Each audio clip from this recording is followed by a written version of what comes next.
Ça a des racines qui vont énormément en profondeur, malgré qu'on les mette sur des terrains très calcaires, donc avec des cailloux, des rochers dessous, donc des terrains qui n'ont pas forcément des grosses réserves hydriques, mais elles ont une capacité à aller chercher en sous-sol ce qu'elles ont besoin.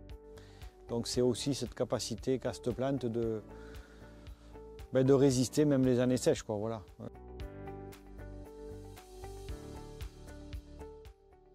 C'est une plante riche en protéines qui peut correspondre à des ruminants ou comme des non-ruminants, quoi. Elles sont débouchées, en fait, il y a deux marchés, ou le marché des usines de déshydratation qui vont venir, qui fauchent, qui ensilent, qui transportent et qui font du bouchon de luzerne.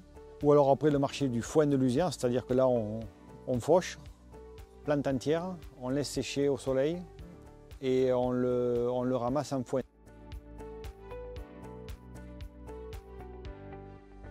Son plus gros coût, c'est souvent la semence. Si on prend de la semence sélectionnée, c'est entre 150 et 200 euros. C'est son plus gros poste. Après, le travail du sol, c'est le même qu'un blé ou qu'une autre céréale. Un foin de luzerne, un produit départ de ferme, va tourner autour de 150 et 180 euros suivant les années aussi, et suivant l'offre et la demande et la qualité.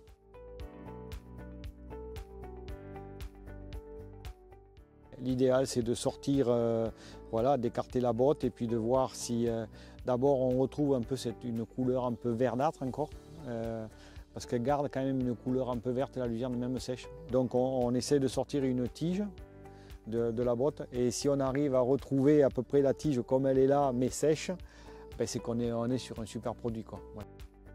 L'idée, c'est de conserver toutes ces petites feuilles de la luzerne là, j'espère qu'on les voit bien à l'objectif à l'écran, et donc toutes ces petites feuilles elles sont difficiles à faire sécher, enfin elles sont faciles à faire sécher mais elles sèchent plus vite que la tige, donc ça veut dire que quand on remue pour finir de faire sécher la tige, souvent on peut les perdre, ces petites feuilles, elles peuvent tomber au fanage, elles se défont facilement.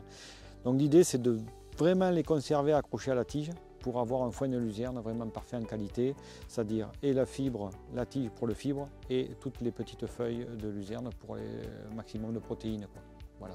Attention quand même au cœur de la botte, parce que souvent les bords de botte peuvent se retrouver comme ça, mais le cœur de la botte, si ça a été pressé avec un taux d'humidité un peu trop élevé, c'est que ça a chauffé dans le cœur de la botte, c'est-à-dire que ça fait un peu comme de l'ensilage.